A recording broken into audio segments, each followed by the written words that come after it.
do ok aí do... Vamos lá.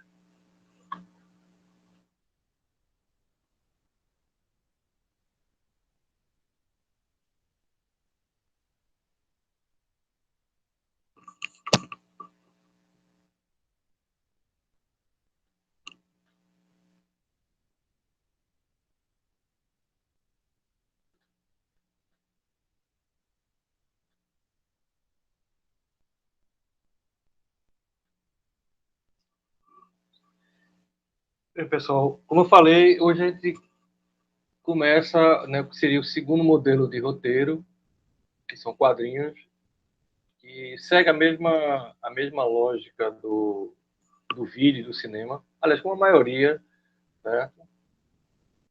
Seja de um jogo, seja de uma peça, seja de uma enquete, né?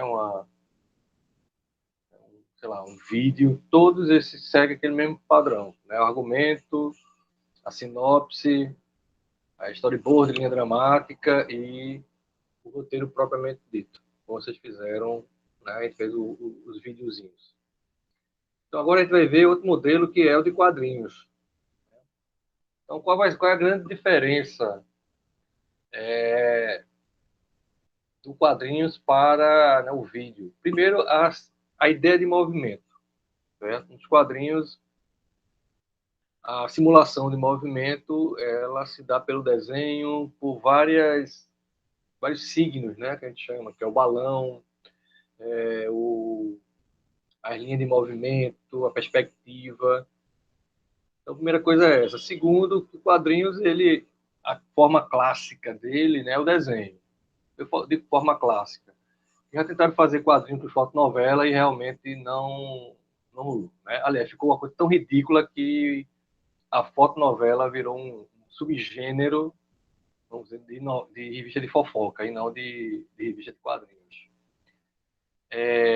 Então, a gente vai trabalhar com desenho, quer dizer, vocês vão trabalhar com desenho, né? Certamente, ou vão desenhar, ou vou ter um desenhista. Normalmente, aí fica claro quem é o roteirista e quem é o desenhista. No no cinema, né, no vídeo, ainda há né, essa mescla, o roteirista e o diretor, né, os limites entre eles. No quadrinho, esse limite eu acho que é mais forte. Quando eu falo quadrinhos, não entender tira, né, aquelas tirinhas, né, de humor. Então, quadrinho que eu falo são histórias ou narrativas gráficas, como a gente chama. Né, que o nome chique é graphic novels. Narrativas gráficas, né? E a história em quadrinhos, ela tem praticamente o mesmo tempo do cinema. Começou em 1895, mas sua linguagem ela se consolidou a partir de 1905. E a partir daí né, é uma das grandes mídias de narrativas de imagem, junto com o cinema, com o vídeo, com a televisão. Professor, quando surgiu o quadrinho, qual era a temática que eles usavam? Tipo, eles queriam transmitir o quê? Explanar quais temáticas? Não, o primeiro, veja, o quadrinho, né, como a gente conhece, se você for pegar vários livros, vai dizer que nasceu na Alemanha, na Idade Média, que aparecia um balãozinho nos códices, né, nos textos medievais. Tem a história em quadrinho brasileira, que é muito forte, principalmente em estudos. E o pessoal coloca Ângelo Agostini, né, que cria, né, Inhoquim, que era o personagem. Normalmente ele está associado ao humor gráfico e principalmente ao jornal.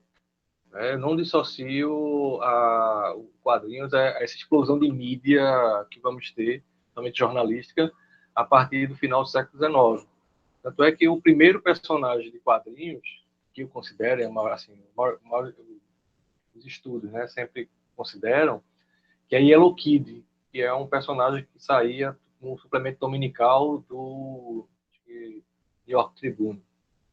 Aí, por que Yellow Kid? Porque eles testavam a tinta amarela. Essa tinta amarela dava um nome a esse jornalismo, né, de massa, chamado Yellow Pages, que é jornalismo de escândalo, essas coisas. Que no Brasil ganhou o nome de marrom, imprensa marrom. E por que o Brasil é marrom? Porque essas coisas que acontecem que não tem explicação. Né? Por fazer uma matéria na década de 50 sobre a imprensa amarela, né? A Yellow Page, e o editor né, do jornal disse, não, vai ser amarelo não, vai ser marrom, que é cor de merda. Pronto, ficou imprensa marrom. Então, a temática sempre, inicialmente, era ligada muito ao humor gráfico e muito aos imigrantes que chegavam à cidade de Nova York e aos Estados Unidos. Só que em 1905, né, a gente tem uma temática que ela não é infantil, apesar de ser um suplemento infantil, ela não é infantil, é muito adulta, e pegava uma página inteira, que é o que eu considero o primeiro quadrinho realmente, assim, com todos os elementos que a gente pode chamar, da linguagem do quadrinhos, que é o Pequeno Nemo na Terra das Maravilhas, né? The Little Nemo in Slumberland. 1905. Mas a temática inicialmente era assim, era humográfico, daí humográfico desenho, e isso ficou muito associado a coisa infantil, mas não é bem infantil, foi humográfico, né? Do jornal, era suplemento. Aí o suplemento infantil ficou muito forte. Aí depois vamos ter as várias fases do quadrinho, né? Quadrinho adulto, quadrinho erótico, quadrinho super-herói, também é uma marca muito grande, mas não é o único. Então, assim, inicialmente com esse humor gráfico, como eu chamo, né? Humor de jornal. Então a gente vai roteirizar, né? Ou pelo menos ver como é que se roteiriza uma história de quadrinho, analisar os principais elementos da linguagem das HQs. O HQ é o quadrinho, certo? Faz. O material tem as lâminas, né, essa que eu ia trabalhar agora, e um texto de Jean Danton, que é um cara que ganhou até o prêmio Jabuti com quadrinhos. É como escrever histórias em quadrinhos. Eu gosto dele porque ele trabalha muito com o roteiro em si. Tem um livro que eu anexei para vocês sobre modelo Marvel e modelo DC, né? Mas é muito do desenho, né? E muito ligado a uma história de quadrinho norte-americana.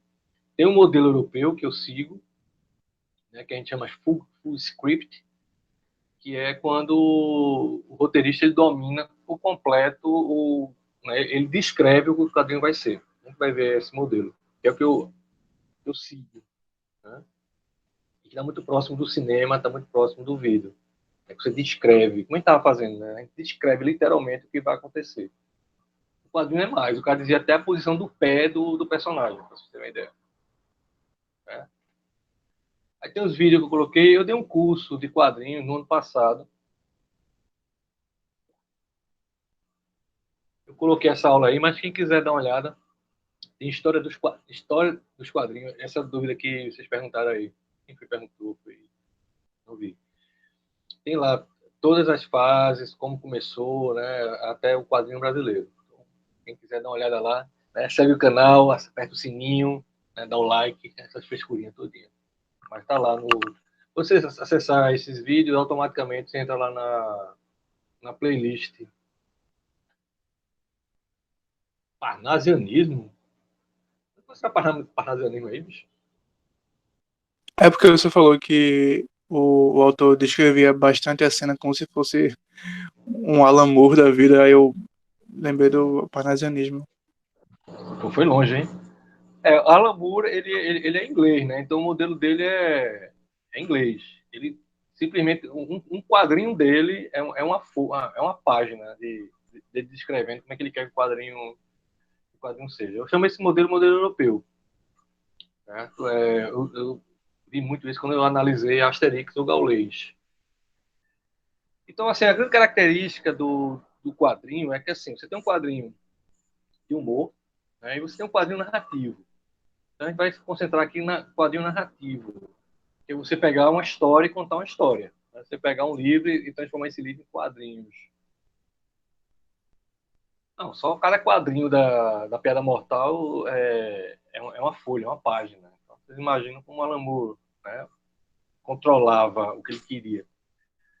Mas, assim, pronto, Alan Moore, ele desenha mais ou menos. Ele chegou a desenhar na década de 70, mas é ele e sempre outra pessoa. Acho que a Pedra Mortal, não sei se é David Gibbons, né? Eu sei do que eu acho a melhor história do quadrinho dele, que é Watchman, que é Gibbons. Watchmen, isso. É, E é Monstro do Gibbons. Pântano também. Mas não, é V de Vingança, que é David Lloyd. Né? Que eles se gostam tanto que brigaram, né? Nem trocam tapa até hoje. Mas sim, Alan Moore fazia a história e David Lloyd desenhava. Gibbons também desenhava. Asterix do Gaules, Goscinny escrevia o roteiro e o Deso desenhava. Quem mais? O próprio Stan Lee, né? Stan Lee praticamente não desenhava. Ele fazia o roteiro e quem fazia o roteiro Marvel, né? Que é um roteiro bem genérico, e aí o pessoal do argumento e do desenho faziam. Então, cada indústria vai ter esse modelo. No Brasil, praticamente, a gente não teve essa história de narrativa. Né? A gente tem personagens. A história do quadrinho brasileiro é muito calcada no humor gráfico.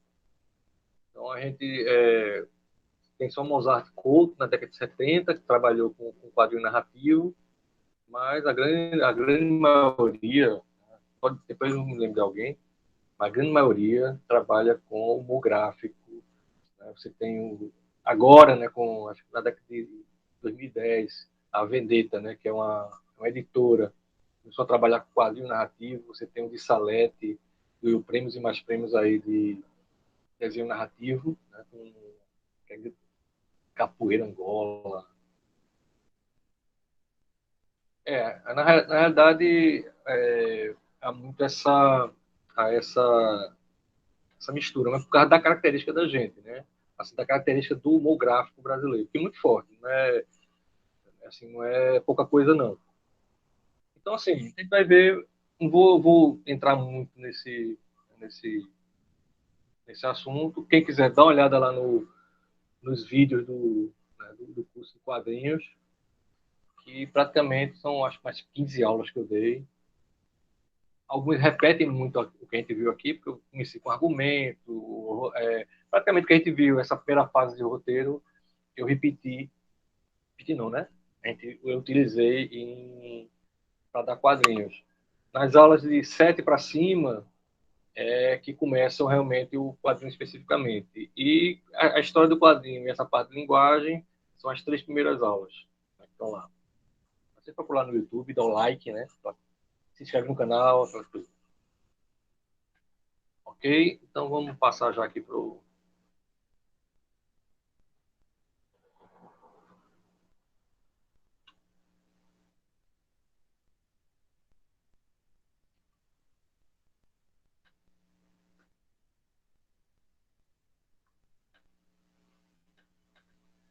Então, esse foi um curso que eu fiz no IF, né, um curso de extensão, roteirizando os quadrinhos.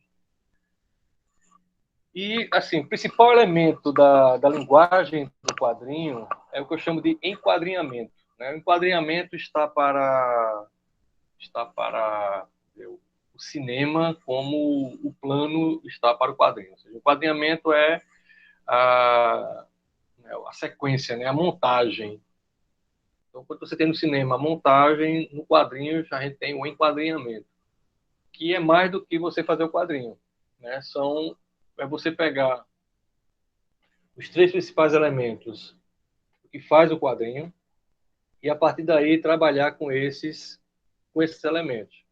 Né? O primeiro elemento é o quadrinho, propriamente dito, né? Que é a área onde eu desenho, que aí pode, a forma mais clássica, né? O quadradinho, é o quadrinho, mas a gente vai ver um exemplo, né? Quando você começa a ler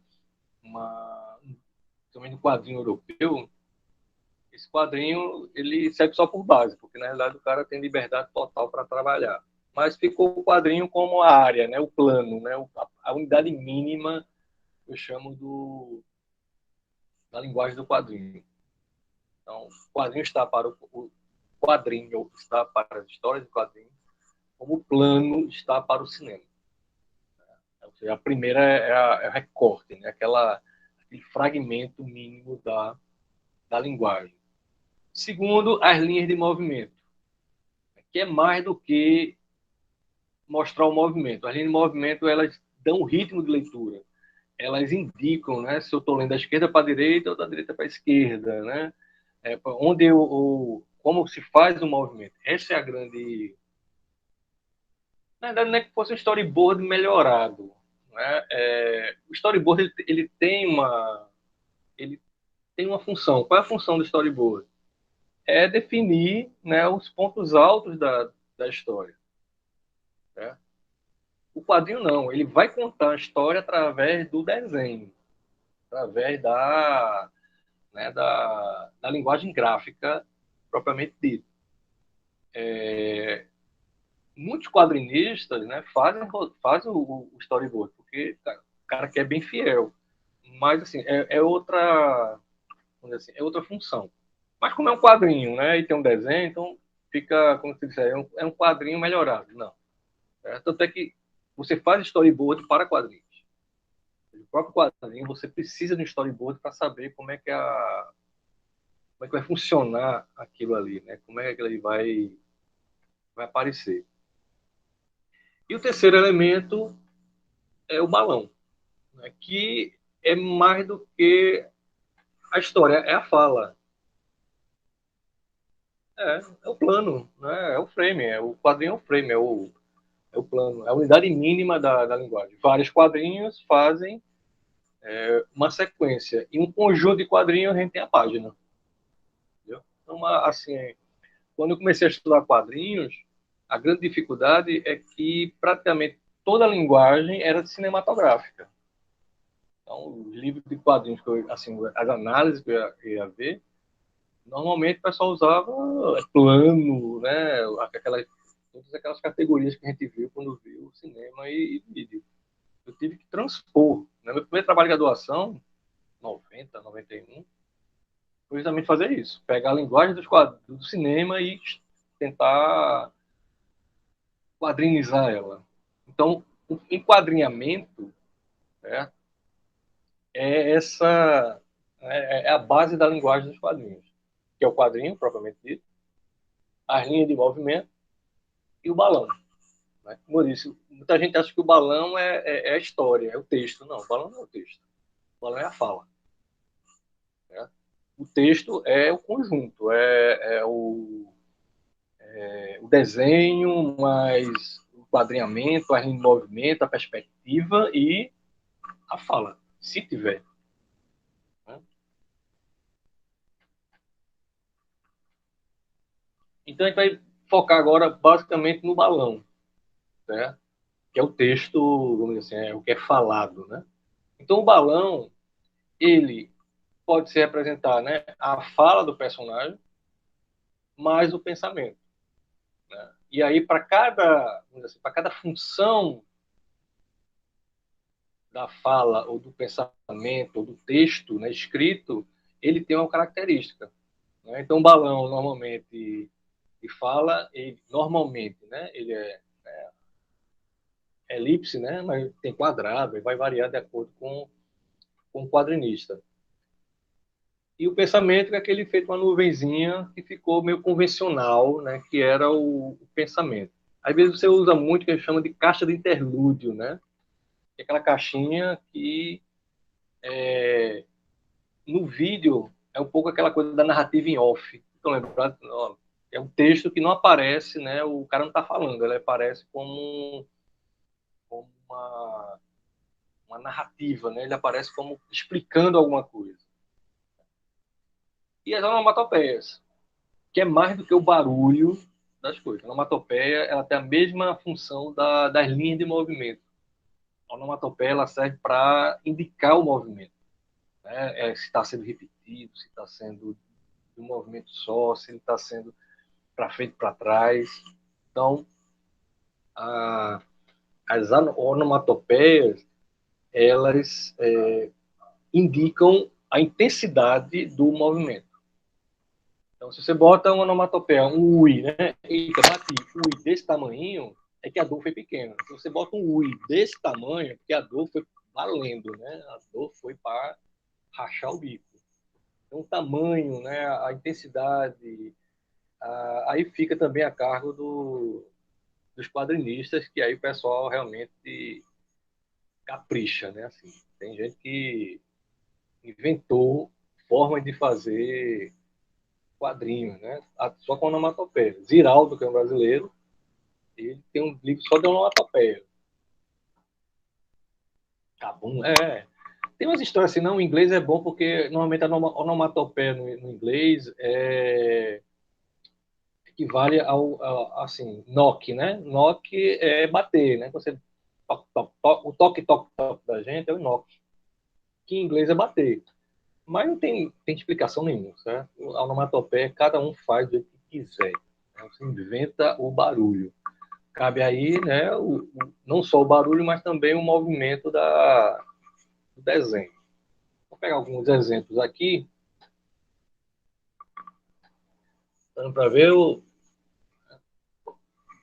Então, no primeiro aqui, que a gente tem o desenho do Demolidor, ele está, né, pensando. Então, aquele balãozinho, né, de pensamento, uma nuvenzinha. Mas embaixo nós temos, eu acho que é Moebius, Jean Giraud, com Blueberry. Veja, no Demolidor, você só tem um quadrinho, certo? E o pensamento, né, dele pensando, né, fazendo alguma coisa. No do meio aqui, do Blueberry, aqui no meio, o quadrinho ele indica também como você vai ler o movimento. Ou seja, você lê da esquerda para a direita, mas você lê primeiro o primeiro personagem, certo? Depois você vai para baixo, tem um segundo personagem falando, depois você vai para cima, né? O outro que fala, né? Ele termina de falar e aí passa para outro quadrinho. Então, o balão, né, ele é mais do que a fala, ele também indica né, onde eu estou olhando, né, onde eu vou focar meu olhar. Né? E embaixo é outro desenho de Frank Miller, o balão fala, e é interessante que ele repete a mesma cena, vamos dizer assim, o mesmo quadro, só modificando a posição. Então, a leitura ela se dá como se fosse. Agora esse aí é de 80, né? Esse aí, Blueberry é década de 60. Demolidor aí de Frank Miller é 80. Então, assim, não a questão não é ter tanto balão, certo? Eu acho que os textos ficaram mais complexos. O pessoal quis dar uma complexidade que, vamos dizer assim, basta o quadrinho. Então, acho que o quadrinho aqui de 80 e 2000, ele tem que concorrer com algo que tem que ser muita informação. Então, você tem que botar muita informação, tem que botar muito texto. Mas é a mesma coisa você botar um vídeo, o cara falando o tempo todo. Não tem necessidade. Mas não estou dizendo que é ruim, não. Viu? Assim, é uma questão narrativa. Mas essa sua dica do 90 não encaixa, não. Esses exemplos aí, o preto e branco é da década de 60, é Blueberry. E os outros dois da década de 80. Eu acho que é o auge dos quadrinhos para mim. Certo? Então aqui balão fala e o balão pensamento. A caixa de interlúdio, que à esquerda é a introdução de Blueberry. Então vejo que aqui ele entra, né, 1868, aí vai explicando, vai introduzindo você ao espaço. Diferentemente do cinema, né, que pode ser uma voz em off, tudo no quadrinho que é falado, né, que é lido, né, que tem som de fala, ele automaticamente ele passa por assim, tem que estar escrito. Então, aqui entra a perspectiva, né? E aí também, novamente, é o que torna o quadrinho também esse encantamento, que é o desenho, né? A virtuosidade da galera de desenhar, que dá raiva às vezes. E essa caixa de interlúdio é a narração, é o texto em off. Então, no caso da esquerda aí, é introduzindo a história. No caso da direita, é de Alan Moore e David Gibbons. Acho que é David Gibbons o nome do cara, tô lembrado. Sei que é Gibbons o sobrenome. Que na realidade é uma narração, mas assim, o cara não está falando, ele está pensando. Né? Então, assim, o pensamento ele não necessariamente tem que ser o balão, né, em nuvem. Ele pode também ser uma caixa, eu chamo de caixa de interlúdio, né, a caixinha lá de narração. No caso aqui é Dr. Manhattan, que é o personagem, ele fazendo as coisas e uma voz falando em off, né, uma voz falando além dele. Né? E, por fim, aquele que também caracterizou muitos quadrinhos, que é a onomatopeia. Como eu disse, é mais do que o barulho, né? Ele indica, né? Ele dá a intensidade do movimento, ele dá a intensidade da ação, ele dá do mesmo jeito que a leitura, né? Da fala do balão. Ela indica, né? Um sentido. Mesma coisa aí no,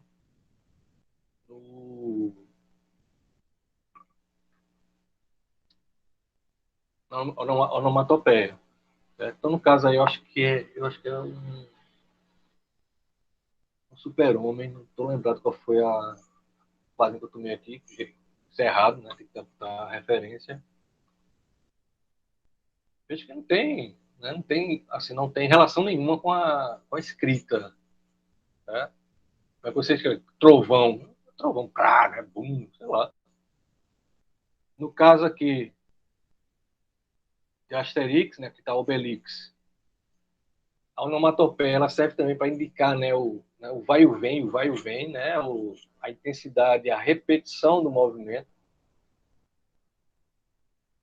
E embaixo a mesma coisa, né, o som da metralhadora. Então, a fala, não sei se você lembra quando eu falei a gente estava vendo o início do cinema, a fala no cinema só vai aparecer na década de 30.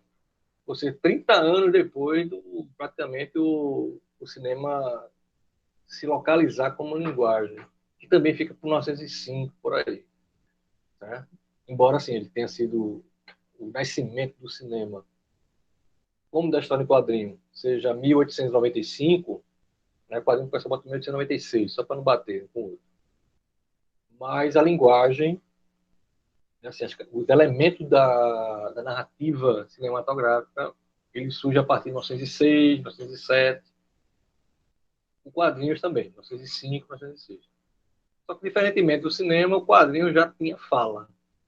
Né? O quadrinho já tinha o diálogo entre os personagens. O cinema isso só vai aparecer na década de 30. E o argumento era, para que eu vou botar alguém falando se o cinema é só imagem? Né? Então, eu digo sempre, a fala surgiu primeiro no quadrinho para depois ir para o cinema. O que para a gente pode ser óbvio, né? Com duas pessoas falando, não era tão óbvio assim. Ainda não é tão óbvio assim. Né? Como é que você vai dar essa ritmação? Né? De quem fala e de quem escuta. No quadrinho, não. Isso aí já veio com a própria necessidade de você dar um sentido à leitura, né? Dar um sentido ao quadrinho. Isso é interessante porque alguns quadrinhos, alguns mangá, né? O mangá começa a chegar para nós na década de 80, e aí o mangá ele vai ser traduzido primeiramente para o inglês. Né? Frank Miller que vai trazer muitos mangás para também Globo Solitário, que aí vai ter um boom de mangá, Dragon Ball, né? Não lembrado mais quem. Não estou muito chegado a mangá, não. Enfim.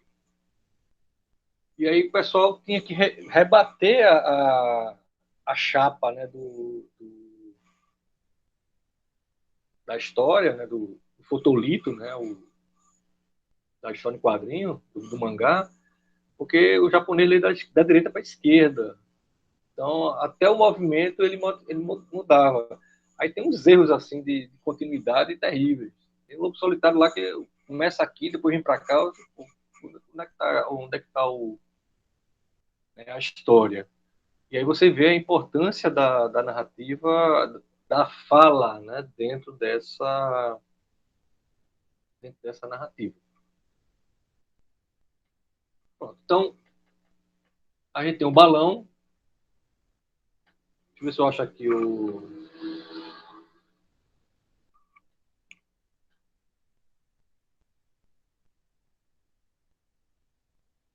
Somente.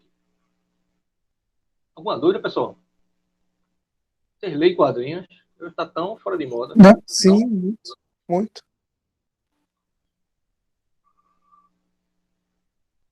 Eu particularmente peguei o boom da década de 80 de quadrinhos. Fiz meu trabalho de graduação em quadrinhos. Meu mestrado em quadrinhos. Depois eu abandonei. Cansei, trabalho com outra coisa.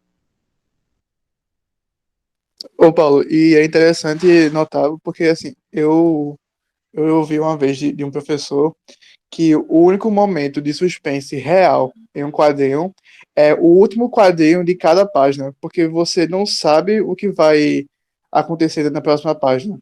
Porque Não, como é que eu posso explicar? Quando entendi você está uma vendo um passagem. quadrinho, quando você está vendo o quadrinho, você está vendo a página da esquerda e da direita. Você não está lendo as duas ao mesmo tempo, mas é como se a sua visão periférica já meio que soubesse o que está acontecendo. Mas É, o espaço entre a calha, né, que algumas pessoas chamam de calha ou rua, aquele espaço branco, é, ele dá o suspense. É como se fosse aquilo que você não está vendo na cena. Aí quando você passa para a entra na próxima página. página, é o suspense. Poxa, o que vai Olha, acontecer depois desse quadrinho? eu fico sempre dizendo que um dos momentos mais trágicos da minha vida foi quando Elektra morreu, né? E eu esperei um mês para Elektra morrer, porque os quadrinhos da Marvel, quando chegaram aqui, a gente não tinha esse costume de comprar parcionado, né? Então, assim, você lia e tinha que esperar o próximo mês para comprar a história em quadrinhos. Isso foi novidade. Né? Uma das coisas que o Chivita, né, o Civita, que era o dono da Abril, discutia muito com o Disney, era por causa disso. Ele disse, ó, o brasileiro não está acostumado a esperar um mês para ver a continuidade da história. A história tem que começar e terminar. Ele está comprando aquela revista. E quando a Marvel tinha esse problema aqui por causa dessa cultura que não foi trabalhada. Quem comprava os direitos da Marvel era a Rio Gráfica Editora, que era a antiga Globo. E você tinha os grandes quadrinhos da Ebal, né, que era, né, Valente, essas coisas, Flash Gordon. E aí, na década, exatamente 80, 81, a Abril volta a investir no quadrinho da Marvel. Né? Que aí vai dar o grande boom da Marvel aqui, vai ser com a Abril. E aí pronto, aí você tem que esperar um mês para morrer, né? Aí eu discordo um pouquinho aí, porque na realidade realmente estava na outra página, mas o quadrinho da Electra morrendo, né? Do mercenário enfiando, né, aquela adaga dela no meio do bucho dela, pegava o quadrinho todinho, pegava a página quase toda. Mas, assim, tem um sentido na narrativa, mas né, isso aí é o de menos, entendeu? Ninguém vai vou terminar isso numa página, porque assim, a página da esquerda é par, né? A página da direita é ímpar, no nosso contrário. Ou seja, está sempre na página par um suspense.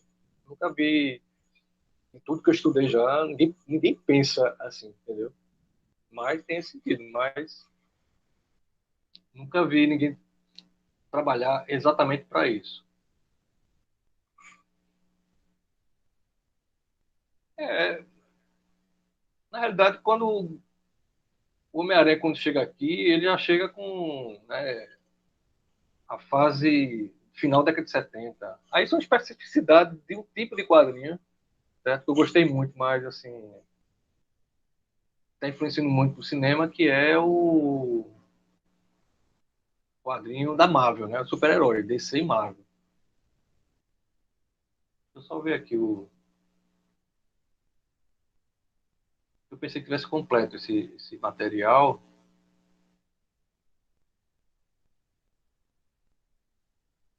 mas ele está apaixonado também aqui. Deixa eu só achar aqui para vocês. Pronto, enfim. Então, qual é a grande diferença do quadrinho para o cinema, vamos dizer assim?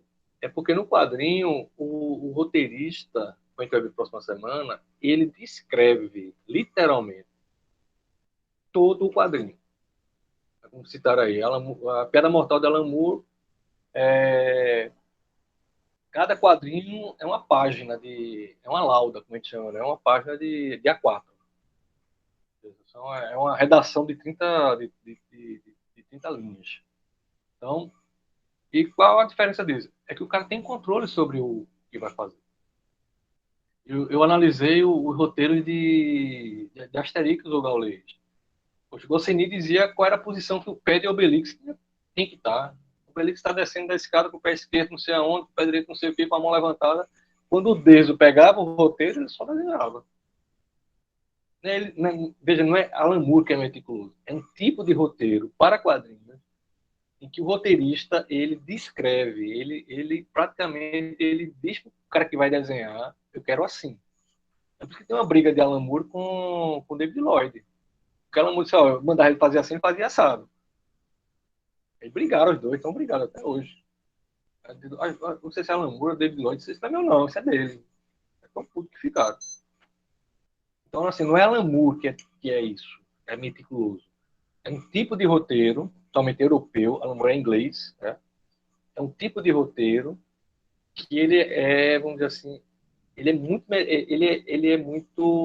não é meticuloso, ele é descritivo, entendeu?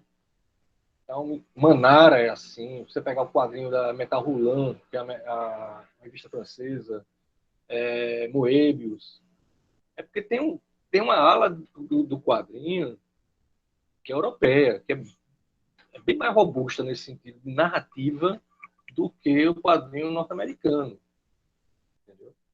Mas, então, é melhor ou pior? É outra linguagem. É uma linguagem diferente. É feito cinema europeu, cinema norte-americano.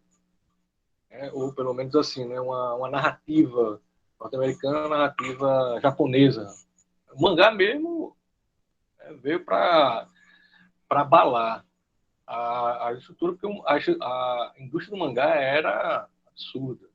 Você já viu no mangá? Parece uma lista telefônica. É frescura, é coisa de, né, higiene compreendida. O cara tem uma ilha, imagina. Então, o cara que tem uma ilha, para mim, né, pode fazer o que quiser. É meu sonho ter uma ilha, igual a Lambu. Tem uma ilha, ele comprou uma ilha para ele. Enfim, então, assim, aí entra na particularidade do quadrinista, do roteirista. A Marvel mesmo, é o seguinte, ó, a gente vai ver isso na próxima. Eu pensei que a gente ia render mais aqui, então eu não coloquei, mas semana que vem a gente vê que o roteiro Marvel, Stan Lee eram 4 linhas. Ó, a história é essa, vai acontecer isso e isso. Se virem. Ó, aí o argumento, né, o cara roteirista ia fazer, e aí permitia, por exemplo, hoje você tem um desenhista brasileiro que faz sucesso nos Estados Unidos. Isso foi na década de 90. A gente chegou a entrevistar um cara, porque ele morava em Carpina. E vinha né, umas folhas gigantescas para ele desenhava, fazia os esboço e mandava para os Estados Unidos. Isso não tinha internet, não tinha nada, era no Sedex, né? Era no correio. Imagine como esse cara era controlado, né? Ó, faz o desenho aí. É o Mike Deodato, né? Eu gosto mais, Rafael Grampa, eu acho. Mike Deodato, eu acho ele, assim, é o cara que não aprendeu com a Marvel. Ele simplesmente, né, boneco de ventríloco. Não estou dizendo que seja ruim, não. Mike Deodato tem, poxa, acho que Rafael Grampa, Ed Benes. Não, você tem uma penca de gente que o cara mora aqui, faz o desenho e manda pra lá. Entendeu? Então você chegar a, a ver a entrevista, a conversa, né, com o Romeu, meu colega do Canadá, o professor dele é Alex Rox, né, que é o cara que desenha para Marvel. O cara tá em casa, né, desenha e manda. Hoje você tem internet, mas antes não era. Você vê umas folhas desse tamanho, né, mandar pro Sedex, e o cara fazia o fotolito. Nem abril, não passava nem pela Abril aqui, é direto a Marvel dos Estados Unidos. Depois veio o ABC fazendo isso. Aí vai entrar uma penca, se quiser pesquisar. Tem uma penca de brasileiros que remodelaram o quadrinho. Mas, assim, remodelaram lá. Não alteraram muita coisa para cá. Eu acho que uma série de Salete faz mais pelo quadrinho brasileiro do que um Deodato. Entendeu? Nesse sentido, né? De fazer algo diferente, algo que tem uma linguagem brasileira. Agora, você vai numa Comic Con, a fila para Frank Miller e a fila para Mike Deodato é a mesma, quase. Eu também, o cara de Aquaman. Eu realmente não. Faz tempo que eu não peguei essa galera de. Assim, início de 2000 para cá, eu simplesmente, né, parei de trabalhar com quadrinhos. Então, assim, é uma indústria. Né? É uma indústria extremamente feita o cinema, né? De passionar o trabalho. Pronto. Uma coisa que a Marvel faz, né? Fez no quadrinho, com a DC, fez no quadrinho. O quadrinho norte-americano faz uma coisa do cinema. É de subdividir. Praticamente você pega lá os créditos da Marvel, ou da DC, você tem argumento, roteiro, letrista, colorista, ou seja, é um trabalho em série. Tem uma que eu sigo, uma coisa que eu acho no Instagram, é que você vai seguindo a galera. Tem uma que é Bill Kiss, que é uma acho que Beatriz alguma coisa, ela é daqui, São Paulo. Ela faz muita ela colore, desenho, ela colore, ela dá uma textura diferente. Realmente você vê o desenho preto e branco e quando ela coloca o desenho. É como a gente está trabalhando em desenho manual. Quem quer ser ilustrador, né, quem quer ir para essa área, é trabalho, é muito desenho. Eu sempre cito o Romeu, que é meu colega. O cara vendeu tudo para os Estados Unidos, para ser desenhista. Então, assim, não é uma não é uma profissão, é um estilo de vida. Né? Não é nem estilo de vida, é uma proposta de vida que o cara tem. Então, o roteiro do cinema, você tem uma indústria mais sólida. Quadrinhos, você tem nicho, né? Você tem uma... É mais complicado por causa disso. Mas a grande editora brasileira, quem quiser, né, entrar nessa área, é a Veneta. Né? Que o cara, né, o dono, ele foi um dos maiores editores de quadrinhos underground da década de 80. Né? É uma revista Animal, que o cara trazia, né, desenho da Europa, do Japão para cá, que o pessoal nem sabia ainda. Então, minha formação com quadrinho, além de Marvel e DC, peguei muito quadrinho europeu que chegou por aqui. Então, era Manara, Hugo Pratt, Moebius, a Metal Hurlant, né, a revista, Volinsky, o Charles Hebdo, que é uma revista francesa. Então, foi muito para esse lado. A escola belga, como a gente chama, que é a Asterix, que é que chama a Dargaud, né, que é a editora, onde teve uma época que foi muito forte na Espanha, com Barcelona. Então, assim, você tem surtos, você não tem uma indústria... o atentado, o Volinsky, que morreu no atentado, ele é da Metal Hurlant, né, que os norte-americanos copiaram e criaram a Heavy Metal, né, que é uma revista de quadrinhos. É aquela coisa de quadrinho erótico, quadrinho adulto. Não, era um quadrinho, entendeu, narrativo. O que mais eu vou te falar? E fugir um pouco dessa visão que quadrinho é coisa de criança, né? Quadrinho é coisa infantil. É feito desenho animado, né? Tem um desenho animado que você vai ver na Netflix. Caramba, isso aí pode dar em doido, não é coisa para criança. Mas criou essa mística, né? Essa mística de que quadrinho trabalha com criança, né? Trabalha com universo infantil juvenil. Então, você tem uma indústria extremamente forte, né? Pegar Maurício de Souza, né? A própria Disney, que mais trabalha com com esse perfil. Fugindo aqui.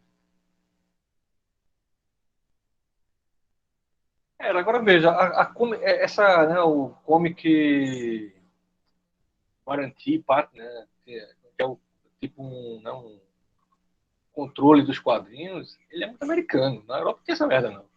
Entendeu? É muito da própria indústria americana que, para que o Estado não regule eles mesmos se regulam. Mas isso vinha porque essa ideia de que o quadrinho era infantil. Quem quebra com isso são os próprios americanos, com o Crumb, né, um pessoal da década de 60, bem underground, né, pegando texto de Bukowski. Enfim, é muito aberto. Né? A gente tem é feito cinema. Você acha que só tem Marvel? Não. Você vai ver, tem uma amplitude maior. A década de 10 e a década de 20, né, essa que a gente está entrando agora, realmente está enchendo o saco de super-herói. Eu não aguento mais. E assim, quando começou essa brincadeira, né, de pegar, eu realmente não via. Começou acho que com o X-Men, 2004, 2005, por aí. Eu não ia ver de jeito nenhum, não vou nada. Que perigo. Porque vai ser uma merda. Eu tenho uma visão do quadrinho para o cinema. Aí, como é que eles resolveram? Eles esqueceram os quadrinhos, pegaram só o personagem.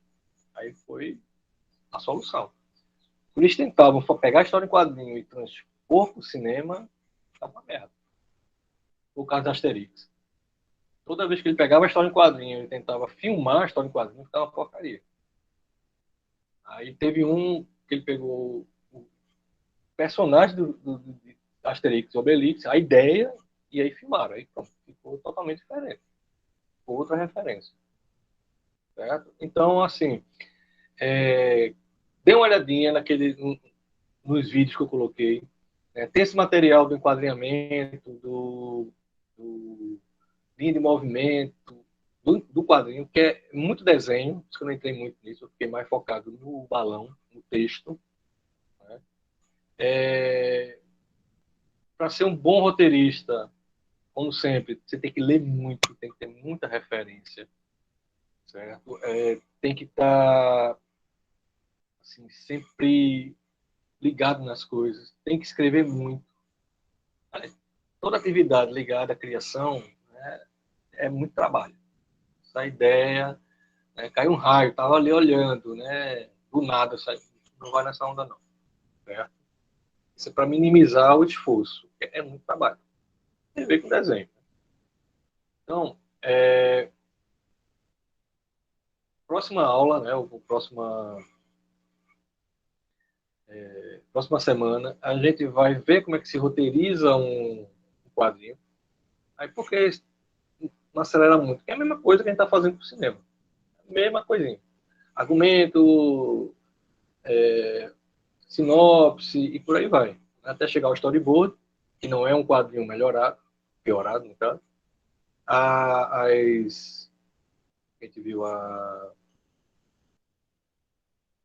curva dramática e depois a tabela de quadrinho. No caso, a tabela de plano, né, que a gente fez. A mesma coisa. Lembra que eu dizia muito, ó, descreva a cena. Quanto mais descrita for a cena, mais você tem o controle sobre o que vai ser filmado. Né? E isso no quadrinho europeu era patente. Né? Você vai fazer o que está escrito aqui. Né? A Marvel e DC não, eles deixavam aberto para o roteirista, por causa do argumento.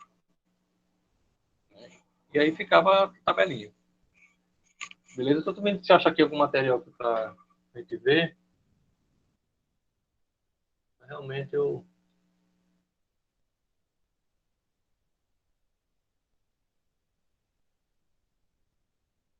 Certo.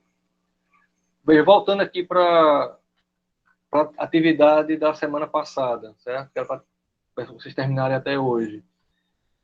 Entregaram 10, né? Ou seja, tem gente ainda ou não terminou, ou não colocou, não anexou trabalho de equipe. É o caso de alguém aqui, não?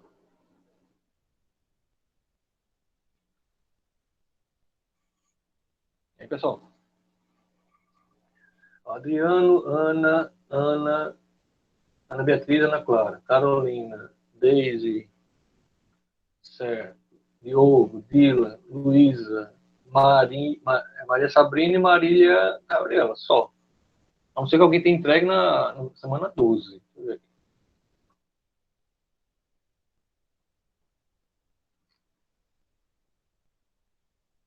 Na semana 12 não teve entrega, teve a semana 11. Tem 16. Foi basicamente a mesma coisa, né?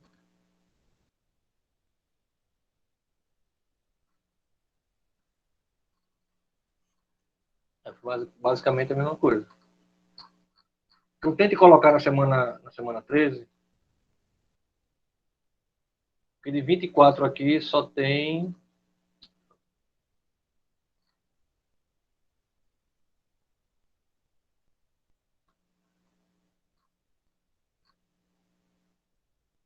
De 24 só tem 10. Na semana 13.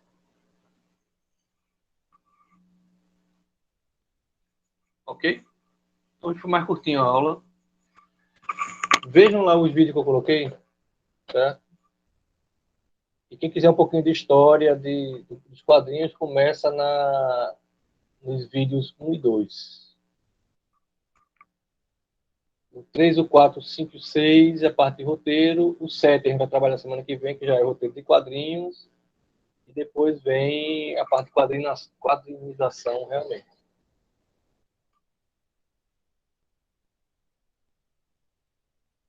Professor, Oi, Maria. Diga. qual é a atividade dessa semana? Vê esses vídeos e vê o texto que eu mandei para vocês. Tá certo. Então não tem nada para anexar, não. Não. Vocês estão livres essa semana. Semana que vem que vai ter alguma coisa.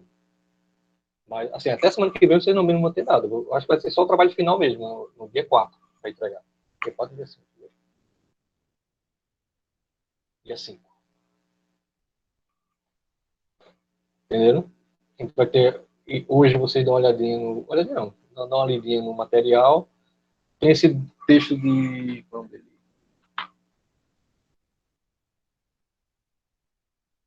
Texto de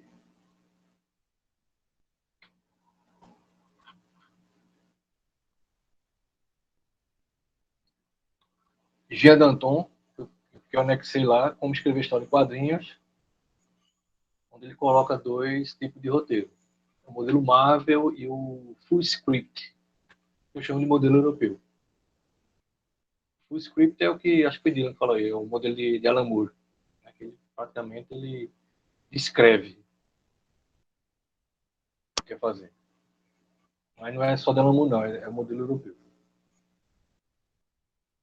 Ok? Então tem esse restinho aqui de aula para dar uma olhadinha nesses vídeos que eu postei. Né? Quem tiver tempo, tem a parte de história mesmo, a introdução do História em Quadrinhos. E acho que foi você que perguntou no início da aula, né, de onde veio, né, qual era a temática, aí lá está bem especificado. Ok?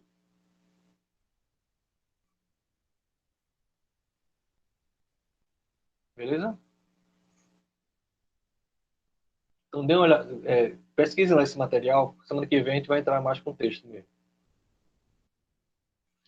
Como a gente tinha pouco tempo, né, só praticamente 2 aulas, eu não quis também forçar muito. Vou fechar aqui, já parar a gravação.